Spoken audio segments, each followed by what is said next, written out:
You know, I hadn't the slightest idea what you're talking about. I've seen children of today watching Noggin the Nog, and they're just as enthralled as I was.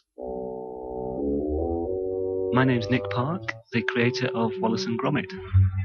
Ah, come down, have a ham sandwich, make yourself at home. In my parents' attic when I was 12, Noggin the Nog was the benchmark. That's what I wanted to make films like. And I made about a 15-minute film. This sort of noggin sort of character, who I called Sam at the time, he goes down a trapdoor in the basement of the castle, and he goes down and he joins this society of hogs. That was very Noggin the Nog influenced, actually. They would sit around the fire wanting this guy to tell stories about what it's like up there. Hogs and Nogs. Yeah. I see Noggin the Nog as universal. I don't think it will date. I think it still has a certain magic. All the technology that you have today can't create that charm and appeal that had. You would have to put a lot of effort in if you're doing something on computer to actually get back to that, which is kind of ironic, really. You love the fact that ideas come first rather than smooth technique. You could recreate Noggin the Nog using plasticine or puppets. Yeah, I think that would be quite fitting, actually. You're starting with materials, with something that exists. And a lot of what happens by accident.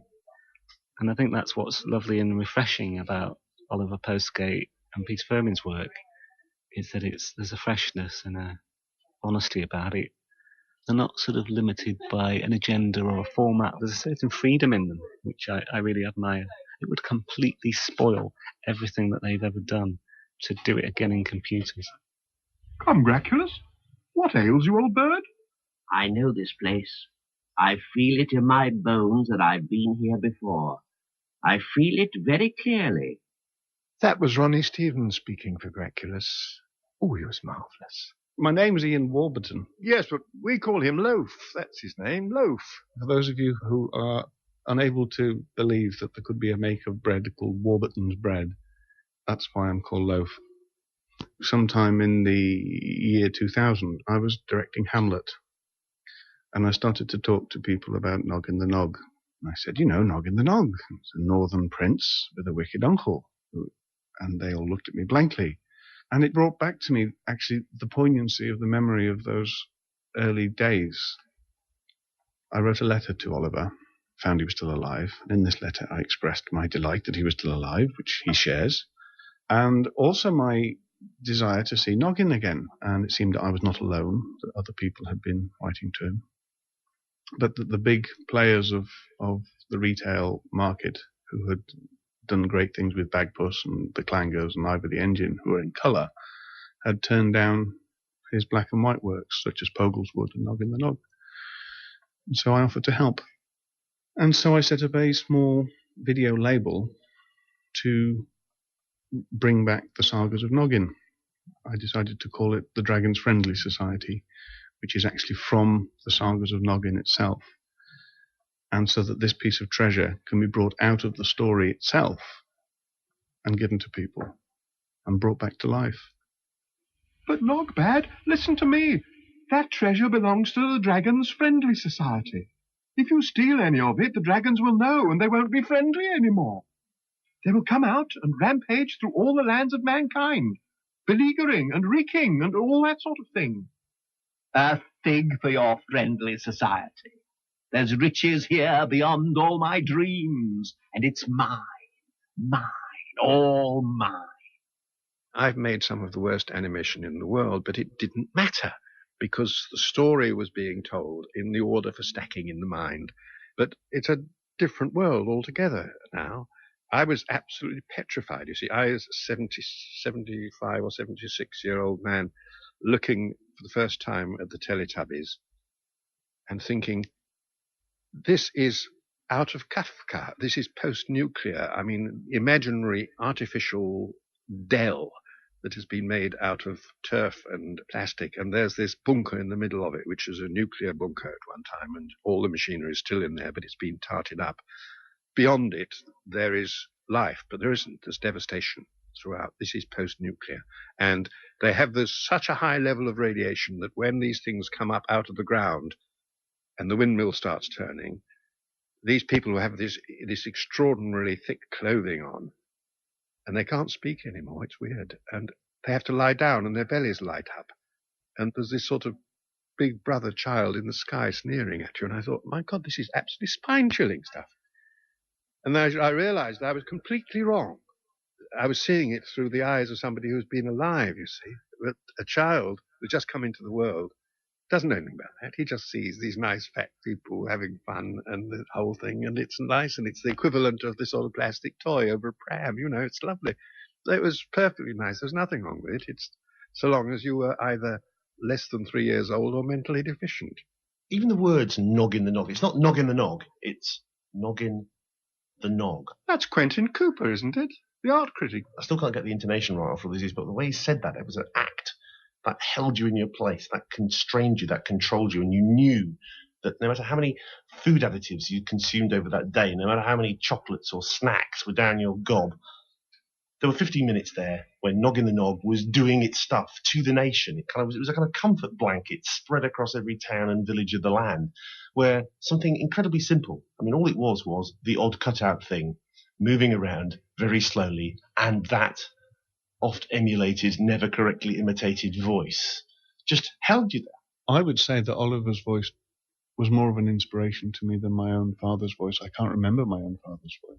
I never really came across the attention that my father got until recently, when his Bagpuss did very well and became top of the BBC poll for children's programmes. My goodness, that's Daniel. He's my youngest. Goodness me, he must be nearly 38. Yes, he must be 38 by now. It was then I read in the paper that his voice was like warm sunlight on Bakelite, you know, and I thought, ooh. I never really thought about it as being a particularly sort of extraordinarily unusual voice, like sort of a Richard Burton type voice. But as the years pass, it's taking on a quality in people's minds, you know, which is good. Suddenly there came a loud thumping at the door. "Who's there?" shouted Thorn Mogson.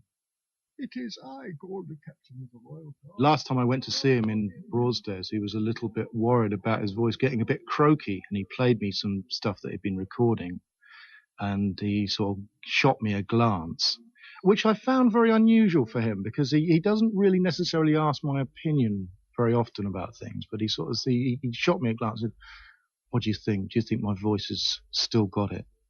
And I said, "Oh yes, no, I think that's fine, you know, yeah." It's still there. This is the saga of Noggin the Nog, number 11, The Blackwash. Noggin went abroad, and he came back, and he rather thought that the Nogs were a bit uncultured. And one of the things that he'd seen when he was abroad were clocks, and he thought these were rather grand, so he had a clock-making competition. That seemed a very fair idea. Nogbad the Bad entered the competition with a clock of his own, but this clock did not tell the time. Rather, it told what time it was, and when he set his clock to go backwards, the dawn set, and it became dark, and the Nogs were very afraid, because they really felt the time was going backwards.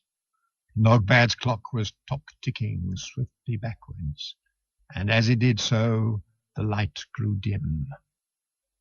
"See, the dawn is setting," said Nogbad with an evil smile. "Soon it will be dark, and then tomorrow will be yesterday. Noggin, you must choose. Either you give me the crown, or your lives will be led backwards." "What shall I do?" said Noggin. "It's all right," said Olaf, looking down from his ladder. "I think it will go now." The barrels of water on the roof broke asunder, and many, many gallons of water slurped in a tidal wave down the ornamental roof and over the glass windows, scattering Nogbad's diligent crows in a cawing crowd as they dropped their brushes and fled. The blackwash that they had been so carefully painting on the windows was washed away in the deluge, and miraculously the sunlight streamed into the throne room. "Curses," snarled Nogbad. The Blackwash was a very strange story, really, when you think of it. It came from the phrase telling the time. What does that mean? Does it mean it is telling you what the time is, or is the clock telling the time what it should be? And it's rather a philosophical concept. And a good slapstick ending with the water coming down from the top and drowning them all, flooding the place out. Yes. The phone would ring. Oliver would pick it up and say, yes? Okay, on Friday. And then he'd put the phone down. And there would be no, hello, yes, goodbye, thank you very much. And I always thought they must hate each other. But in fact, it wasn't that at all. It was just simply they were working with each other and sort of were used to each other, and they were in some sort of, well, as my dad always describes, in a marriage. The thing about my dad is he's quite a sensitive soul, and a lot of his attention was sort of busy making his programs. I think I'm probably a verb, not a noun, you see. I am what I do. And I think I cease to have any existence when I'm not doing anything. I'm going to telephone Chris Wilson, who is executive producer of BBC Radio 7. See what he can do about Noggin, if anything. Let's ring him. 7765. Yes. Okay then. And you. Bye.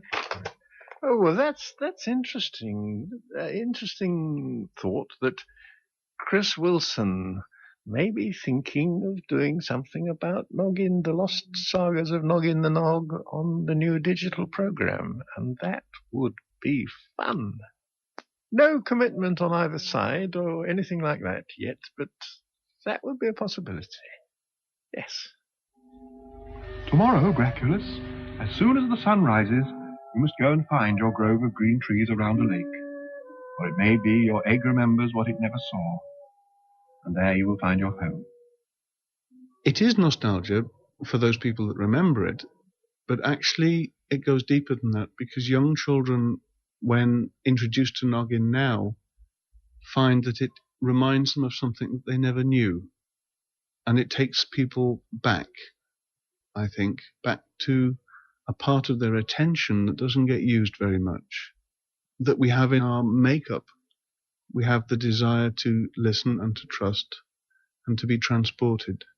And Noggin the Nog always held a very important place, because the sagas themselves hinted of vaster stories and other lands, and are themselves a gateway into another world.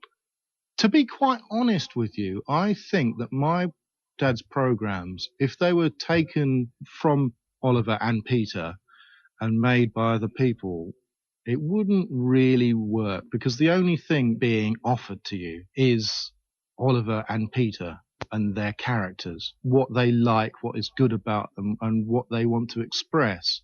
It's like their generosity of spirit or something like that. Their spirit is in the program. I think it would be very difficult to take any of Peter and Oliver's programs and give them to a team to make into something. I don't think there's any point. I think really you should just go back to basics and sort of think of something else, and do something new. Well, I'll be off now. I'm heading south from here, but there's plenty of wind. Just keep the midday sun behind you and mind out of the way of the icebergs. Good luck.